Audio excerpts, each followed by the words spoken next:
A continuación, Niñez, Salud y Sociedad. Clasificación A. Apto para todo público.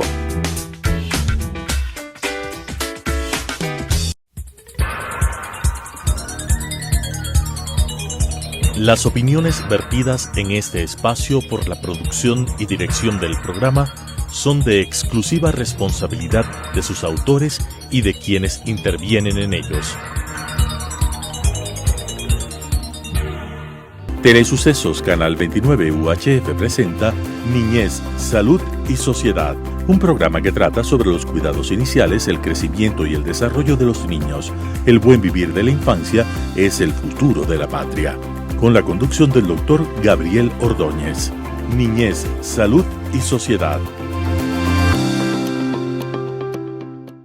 Salud, Niñez y Sociedad tiene en esta ocasión un invitado muy sobresaliente para hablar de un tema que tiene enorme importancia no solo en el Ecuador, sino en América y quizá en algunos países de otros lares de la tierra. Vamos a tratar sobre la mortalidad infantil en el Ecuador. Y mi invitado en esta ocasión es el doctor Hugo Noboa Cruz, quien es un médico graduado en la Universidad Central y que tiene como especialidades en su ejercicio la salud pública y la epidemiología. De manera que vamos a tener la ocasión de gozar de una intervención que nos dejará ideas absolutamente claras y que nos servirán para tomar determinadas precauciones y seguir determinados consejos. El libro que ha publicado el doctor Hugo Noboa Cruz es un libro sobre mortalidad infantil.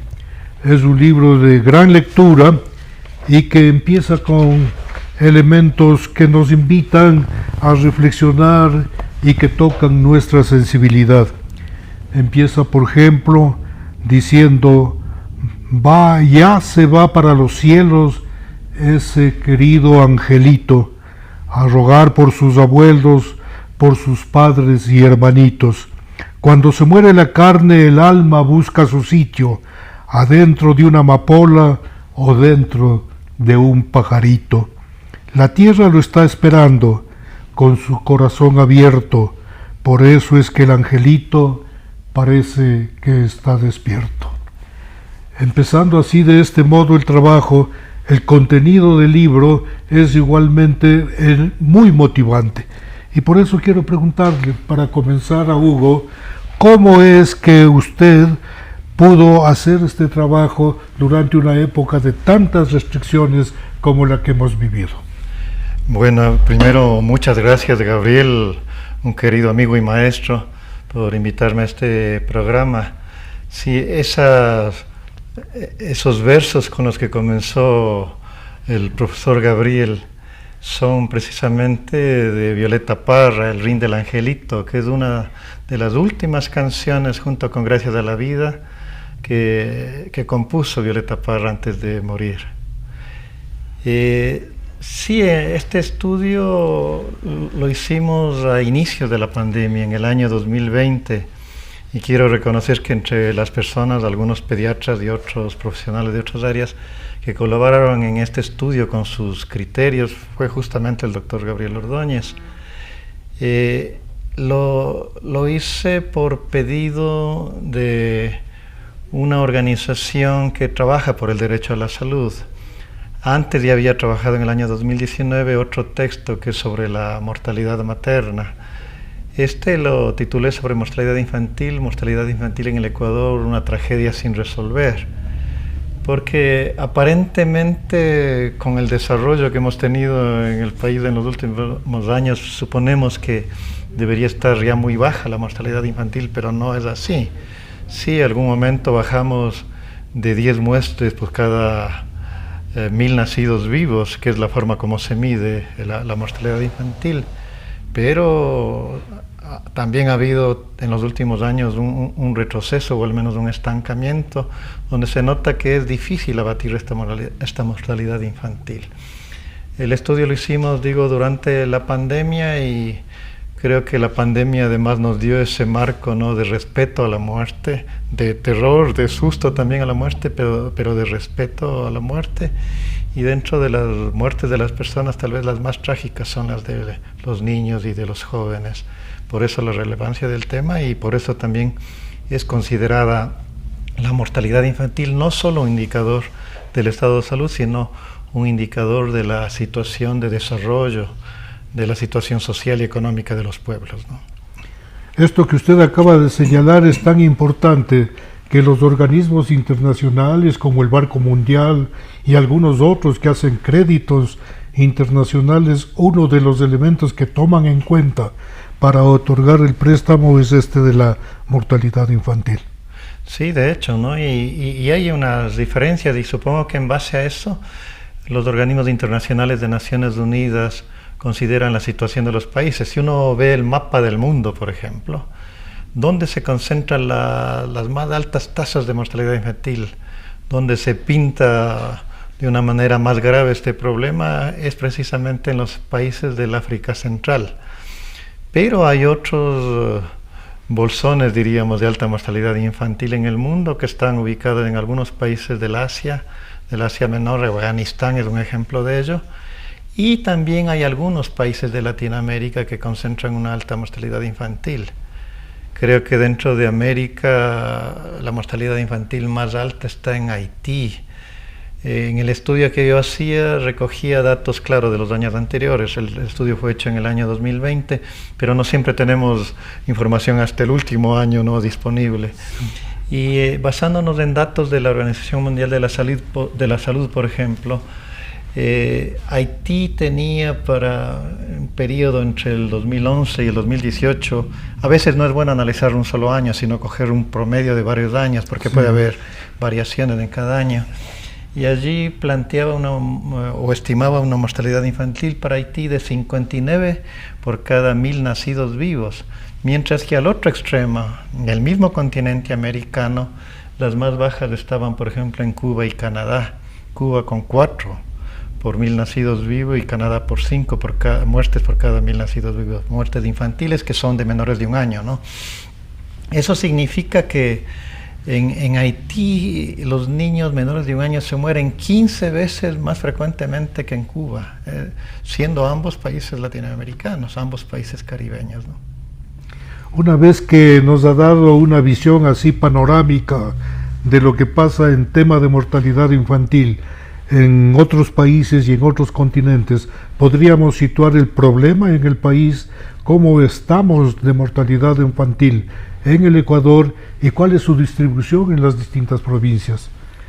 Sí, en general, como decía, como indicador social vale también la mortalidad infantil, y de hecho que vamos a encontrar que la mortalidad infantil está concentrado no solo en las provincias, sino en los cantones donde hay mayor pobreza por necesidades básicas insatisfechas u otras formas de medir la pobreza, pero también donde se concentra mucha población indígena. A mí no me gusta llamar población indígena porque los pueblos se definen más bien, se autodefinen como pueblos y nacionalidades, y hay que respetar la forma de percepción.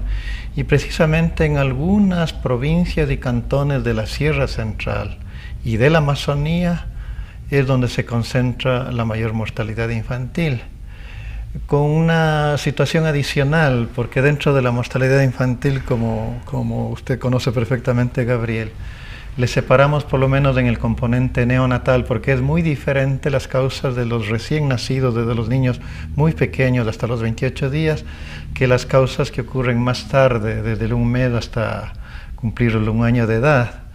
Y en estas provincias que le digo, y en estos cantones de la Sierra Central y la Amazonía, todavía sigue persistiendo de manera importante una mortalidad postneonatal, es decir, posiblemente ligado a enfermedades infecciosas como sobre todo las del sistema respiratorio, infecciones respiratorias, y también a aspectos nutricionales que inciden sin duda en esa mortalidad, ¿no? A su juicio y de las investigaciones que usted ha realizado, aparte de lo que nos acaba de mencionar, ¿podríamos puntualizar un poco mejor cuáles son las causas principales de muerte en estas provincias. Entiendo que Chimborazo tiene una mortalidad alta, entiendo que en Santa Elena, que es ciertamente curioso para mí por ser una provincia costeña en donde hay mayores facilidades para ganar el día a día, también tiene una cifra alta. ¿Cuál es esta dinámica, el movimiento de estas causas? Yo creo que en general en el Ecuador hoy es más importante la mortalidad neonatal, que no hemos logrado todavía abatir de manera suficiente. De alguna manera en todo el país ha disminuido la mortalidad de los niños más grandes, los que están entre un mes de edad y un año, y también de niños más grandes hasta los 5 años de edad, porque esa mortalidad de estos niños más grandes estaba justamente debido a infecciones. Ya no tenemos el flagelo de la muerte por enfermedades diarreicas. Usted, conjuntamente con otros maestros como Nicolás de Espinosa, como Ligia Salvador, contribuyeron mucho a posicionar el uso de la rehidratación oral, que más tarde lo asumió la Organización Mundial de la Salud con las sales de rehidratación oral. Eso ha ayudado a disminuir estas muertes, por ejemplo, en todo el país.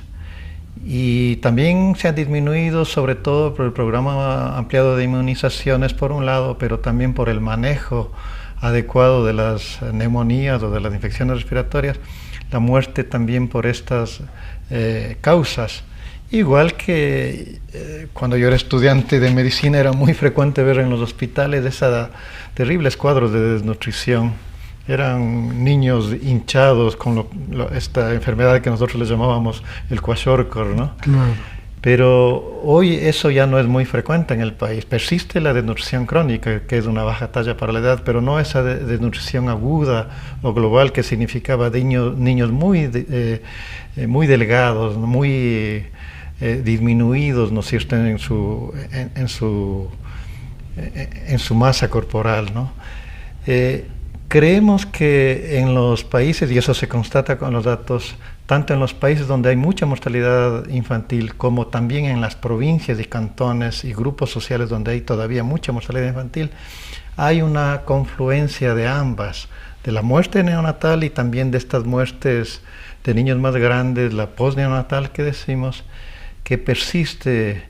Es decir, no se han solucionado en muchos sectores de la población problemas carenciales básicos. Posiblemente no tienen acceso a una alimentación adecuada, las familias a educación, a buenas condiciones sociales y económicas para su desarrollo. Entonces, eso se explica y eso vamos a encontrar no solo en la sierra. Como usted dice, hay provincias inclusive de la costa que en algunos cantones concentran alta mortalidad infantil. Usted ha topado dos puntos que a mi juicio son muy importantes. El uno es el de las vacunaciones, este programa ampliado de vacunaciones que en el último tiempo, a causa de la pandemia, no ha sido debidamente atendido. No sé si usted comparta esta opinión. Y la otra es esta preocupación porque se conocía que antes la primera causa de muerte eran las enfermedades diarreicas y estaba seguida de las enfermedades respiratorias, especialmente la bronconeumonía.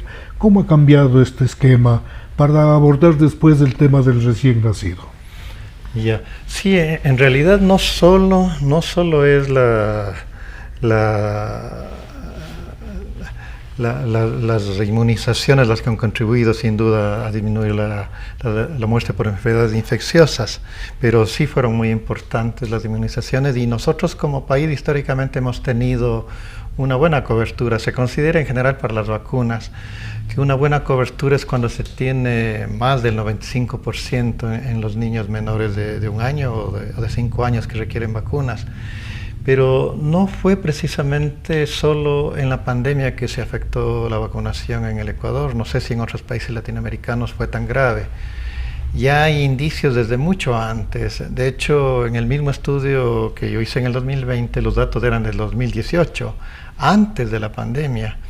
Y había muchísimos cantones que no llegaban ni siquiera al 80% de cobertura de vacunas para menores de 1 año en el Ecuador. el promedio mismo estaba apenas encima del 80% en todo el país. Es decir, hubo un deterioro desde antes de la pandemia del programa de vacunaciones. Y las personas expertas en este campo, hay muchas personas que han trabajado mucho en el programa ampliado de inmunizaciones, señalan que el cambio de estrategia, porque ya no existe hoy en el Ecuador como PAI, Programa Ampliado de Inmunizaciones, sino que se llama Estrategia Nacional de Inmunizaciones. En ese cambio se fragmentó. Lo que antes era una sola planificación de los recursos en el país, ahí supuestamente garantizada mediante una ley los fondos para las vacunas, pero a pesar de esa ley comenzó a contarse con menos recursos, no lo suficiente para cubrir todas las vacunas, y se fragmentó aspectos de planificación, el control, por ejemplo, de la red de frío, a partir de los bancos de vacunas y los sistemas que existen en cada una de las provincias. Entonces, eso es una de las formas que inclusive la OMS llegó a hacer observaciones del país por esas tan bajas coberturas. Por supuesto, con la pandemia eso todavía se agravó mucho más y hasta el momento no se ha logrado recuperar adecuadamente su déficit en la vacunación. Lo otro, lo de las diarreas, claro, ya hemos comentado, pero creo que una de las estrategias que es reconocida por la OMS como las más valiosas dentro de la salud pública es precisamente la rehidratación oral. Cuando éramos estudiantes nosotros teníamos que hacer una hidratación con un sistema muy complejo y siempre intravenosa. No se valoraba mucho las posibilidades de hidratar oralmente a un niño. Y aún antes de que la OMS y el UNICEF comenzaran a difundir ampliamente en todo el mundo las sales de rehidratación oral, se comenzó con técnicas de rehidratación oral domiciliaria, con unos compuestos que se preparaban en los mismos hogares. Y así se comenzó, así comenzaron nuestros profesores. Entonces eso impactó muchísimo. Pero yo también quisiera señalar, no sé si hubiera algún rato también chance de comentar de eso, de que a veces no es suficiente tener estas estrategias buenas, pero que están fragmentadas, separadas, sino que es necesario integrarles en una atención única con los niños.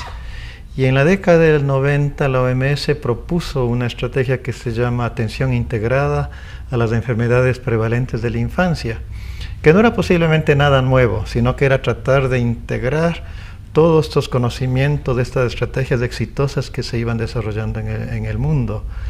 Y lo que hizo este AIEPI, Atención Integrada a Enfermedades Prevalentes de la Infancia, que se implementó en el Ecuador exitosamente desde el año 96 más o menos, y fue muy exitoso hasta, yo diría, hasta comienzos del gobierno de Rafael Correa. Después se deterioró un poco. Pero esta estrategia trataba de que no haya separación en la atención de niños sanos y niño enfermo, sino que todo niño que llegue a un servicio de salud, imagínense en eso en el campo, a veces lo difícil que es para una madre viajar, acceder económicamente o culturalmente a los servicios de salud, y entonces cuando accede hay que aprovechar para hacer todo en ese niño. Es posible que ese niño venga por un control por parte de la madre, pero es posible que venga por una diarrea.